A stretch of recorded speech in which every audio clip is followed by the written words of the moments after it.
Okay, YouTube. Let's do this. Went ahead and warmed her up, but for anyone interested, this is where you'd do your choke. But we don't need to, because she is good to go. Alright, so we've obviously done the walk around where I've reviewed it, but one thing when I was looking for this bike, it was incredibly hard to find reviews where I would see people talking about bike specific things. So I'll kind of let you see what it's like to drive it and then let you know what's going on. It's not the same suspension than the stock suspension. The front's got progressive springs in it, and the rear I put a a set of Dennis Kirk springs. Instead of doing the air suspension mods, honestly, I would recommend it to anybody. Just uncap your air stuff, throw the Dennis Kirk on there. It feels good in the rear. The motor is like buttery smooth. This is one of the most calm ass bikes to ride. Incredibly tame, incredibly good manners. But yeah, the suspension, as heavy of a bike as it is great. What's not great on this bike right now is the bearing up in the, near the, what is that, the steering neck bearing or whatever it's called. I think it's a little wobbly. I thought, because I had a mechanic tell me that that's pretty natural with these bikes, that you get wobble on this generation, but the more I looked into it, the more it's looking like it's a bearing. I'm really curious what it's going to sound like too when we get back home and I upload this. I wanted it to sound, because it's, I don't know if you can tell here, but it's insanely quiet. You could probably hear like a gnat piss on a piece of cotton. The brakes on this bike are phenomenal. For something made in 1998, and it's basically a 1980s design, these brakes stop on a dime. My FJR 1300 that I had worse brakes than this. But I'll tell you, I do miss that motor on the FJR. And the best of both worlds, I would have a more contemporary engine like what was on the FJR on this bike. Look at that, 40 miles an hour and I'm in my top gear and it's not even lugging. But that FJR motor was awesome. If they could put a fuel injected version of this motor right here on a contemporary redo of this bike, you would have one of the most perfect touring motorcycles.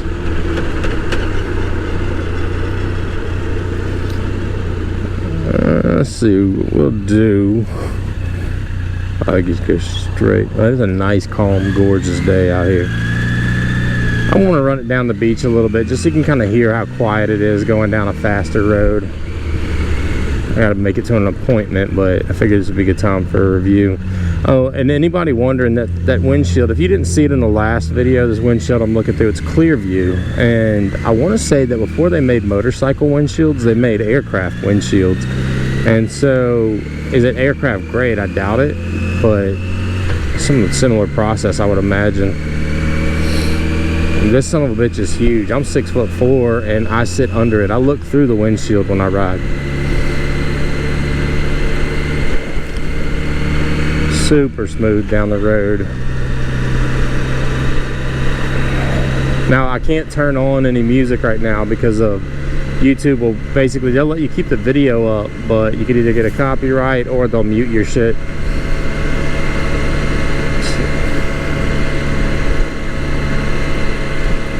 Anyone wondering why'd I buy this bike? It's kind of weird. I really didn't have a good reason to buy it other than I just wanted it. I like the retro look. I had an FJR, which I'd gotten into that, you know, that big smooth 4-cylinder thing for a little while.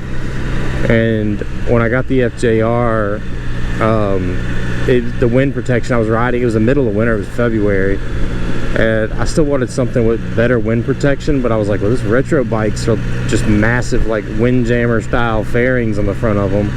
That'd be great to ride into work on a 20-degree day, and that's what I do.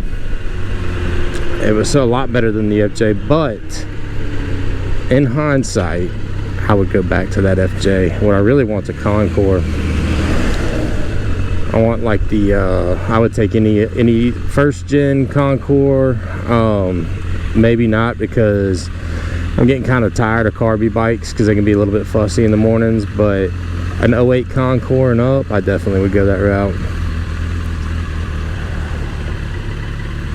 We're heading right now to the beach where I live. And check my time here, make sure we're doing all right. Yeah, we got a little time to run up and down and around.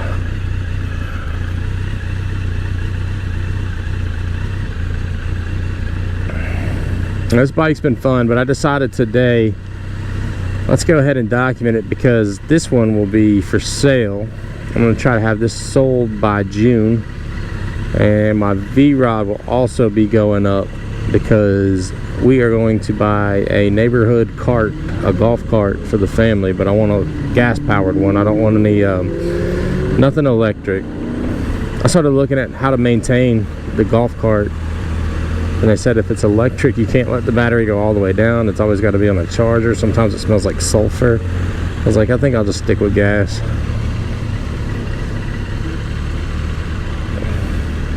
Look at these big monster honking mirrors. Yeah, you can see Bigfoot in the back of that behind you. I can see mountains in the back of there. Thing's got a view on it.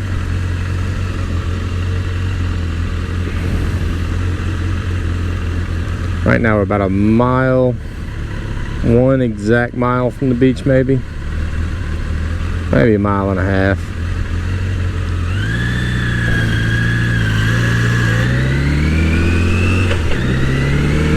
I just put a replacement clutch in here not that long ago, and it was a learning experience for me, but I had one extra plate in it because the plate numbers changed. So does the thickness by model year, so they sent me a wrong one, so I basically had to run it without the extra plate in it so it would fit in the tang properly. But once I did that, it's working beautifully now.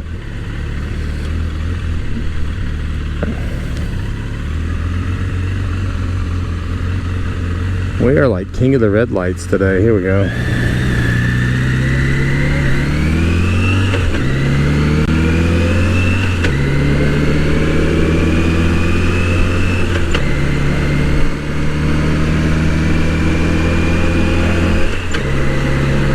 I have a feeling I'm gonna have seller's remorse when I let this bike go, though, because oh, look at that, looking for 6 gears just now. But I have a feeling I'm gonna have seller's remorse with this bike, because I'm selling it for that cart, but there's gonna be some cold ass day in winter, just like last year, where I've got to get up and it's 19 degrees and I'm gonna be taking probably my DR into work, and I'm really gonna be missing this big gigantic fairing right here.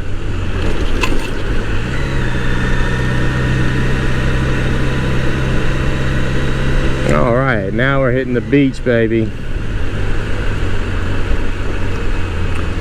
The radio, the stock radio is, so it's good. It's basically tweeters, but just for personal use, casual listening, you're not trying to be an asshole and blast your music around everybody, it's perfect. If you bought this bike, really the only thing that I would even recommend changing on it is the suspension.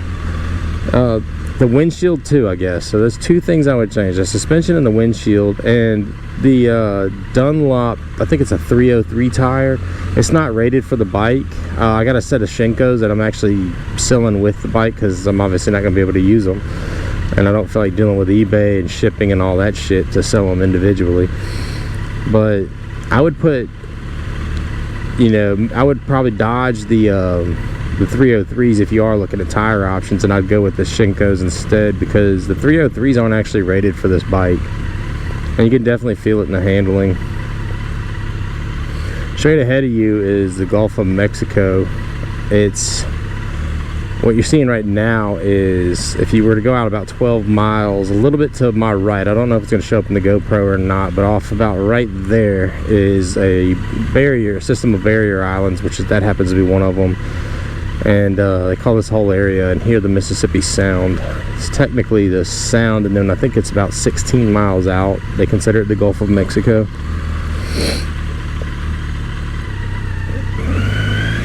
Little happy place for hurricanes.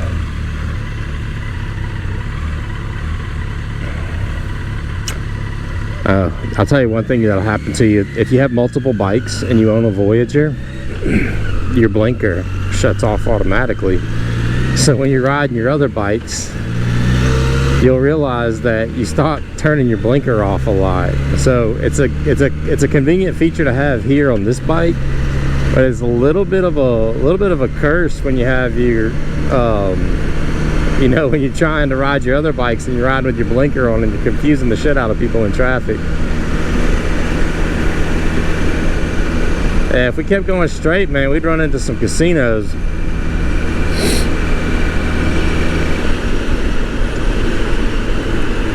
One of the oldest cities in America is right there on the horizon. Biloxi, Mississippi.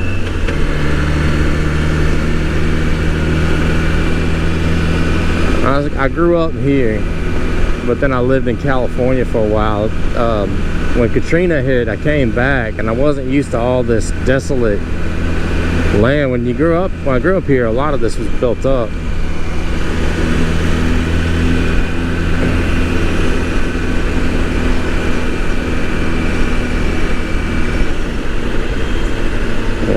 What we might do is we might just hit just the edge of Biloxi and turn around. I've got an appointment to make, and I gotta go home and get this bad boy uploaded too. If I seem calm, if I seem like don't really have a lot to say, it's kind of what this bike does to you. It's like being in a hammock on the road. I have a wind in front of me and a little bit of a crosswind. Can barely feel either one of them. I can only tell because I can feel my hair on my arms waved around.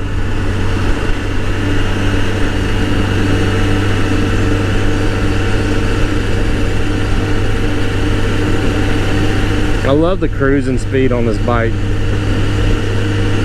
The clutch is a little slippy right now. I do think I'd be running a bit lower RPMs, but I bought a used clutch because I couldn't find the new parts. They weren't available. I don't know if it's like anything else you hear nowadays. It's COVID related, but 65, I'm at 3,000 RPMs. Some of the 6-speed proponents, people say you need a 6-speed bike. I'll be honest with you, with a 5-speed, a wider ratio 5-speed, if you've got a decent motor, and I think this is a 4-cylinder, but it's a pretty long stroked 4-cylinder, but I'd rather shift less. And the amount of the gear ratios, if you want a 6 gear just for a taller gear, it's not necessarily going to be taller sometimes.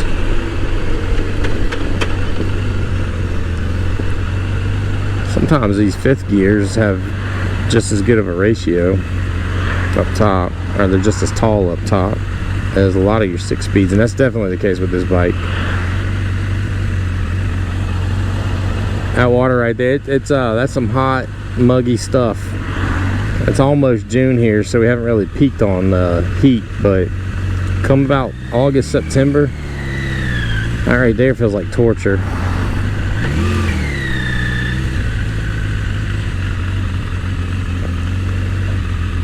Worst months to be visiting Mississippi would be probably June, July, August, and September. And if you're unfortunate, sometimes even half of October's hot. The rest of the time, I'd highly recommend a visit.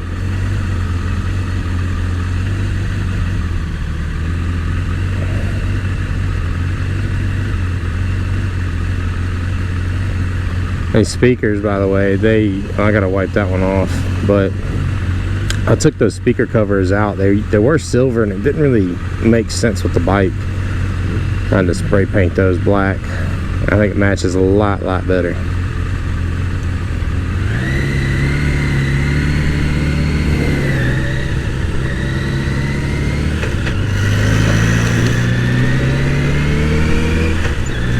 All right.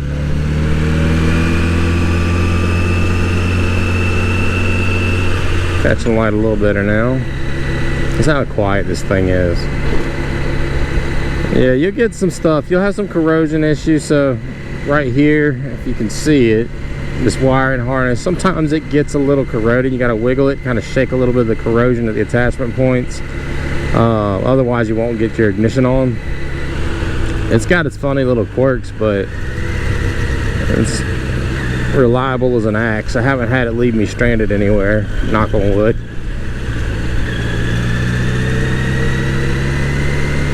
There's our local news station right there.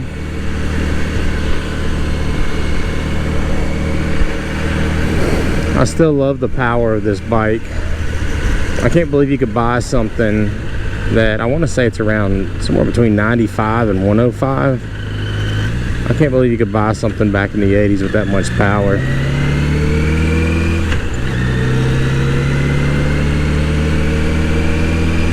'86. Let's see. I was a little one when this bike was designed.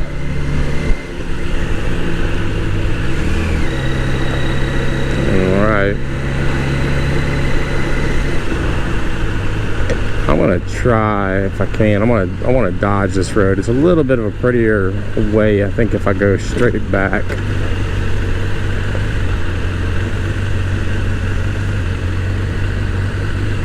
Real calm, peaceful ride, man. And actually, I was planning to speak a lot more about the bike, but it does have a sedative effect on you. Dude, I was at this intersection right here one time, and I saw two guys. They may have been, I don't know, there's a couple pedestrians. Both of them looked a little rough around the edges, but they were about to fight. And one dude had he was like kind of a goth looking guy. He pulls out a samurai sword, and that ended that shit real quick, dude. But I swear to God, I saw a dude pull a samurai sword out on somebody. Or a katana.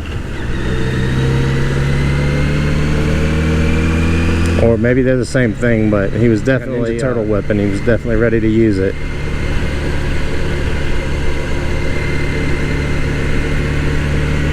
These oaks, man, I wish we had more trees around this area. That cool everything down.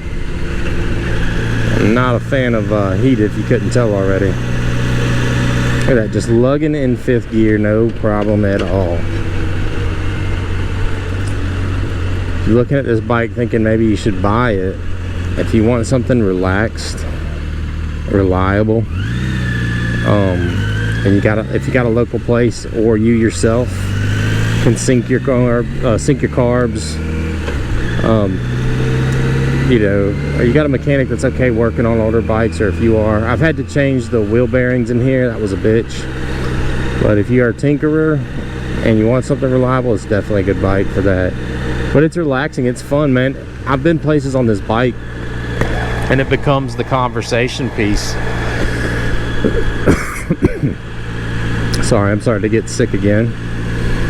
But it becomes a conversation piece. We actually went to Natchez, Mississippi on it, at a biker bar, and everyone was all asking me about this bike. There was like $25,000 Harleys and shit sitting out there. I mean, Harleys nowadays, they go up to, my god damn, it probably go over 50. But there was nice new Harleys out there. Everyone's asking me about my $3,000 Voyager, or actually, let's see what I paid for it. $2,700.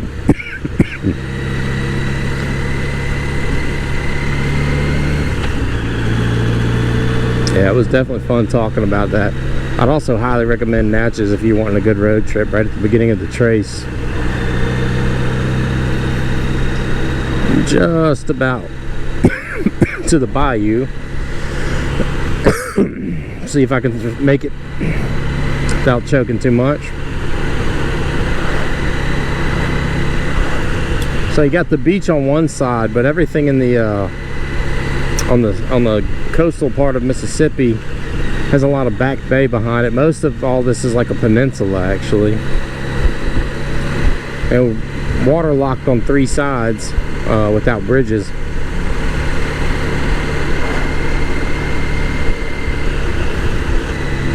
Water resistant speaker. Wouldn't you want to know the company that makes that? I'd like them to make a lot of stuff. Oh, and I ride this bike in the rain. I don't know if anybody's a rain rider, but I am. And it's one of my most stable motorcycles in the rain. It's heavy on the road. You got a fat contact patch. And just you ride into a corner. Nice and smooth like you're on rails.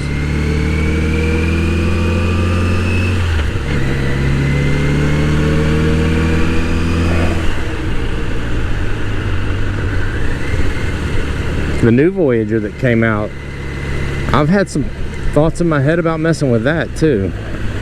I know it's not the most techie advanced bike, but I've liked those Vaqueros for a while. The Vaquero Voyager. Now it's a big V-twin though, and I don't like the luggy, loud sound of that.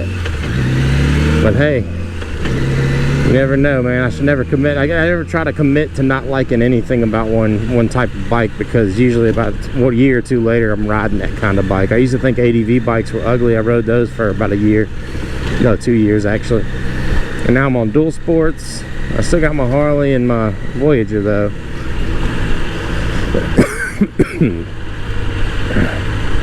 These things are like fingerprints, man. There's something special and unique about every single one of them. Alright, and we have made it to the bayou.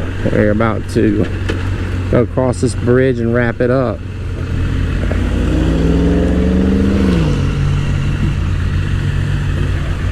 I'll tell you one thing about here. We never had this kind of traffic when I grew up. I'm sure everybody probably feels that way about their local area though.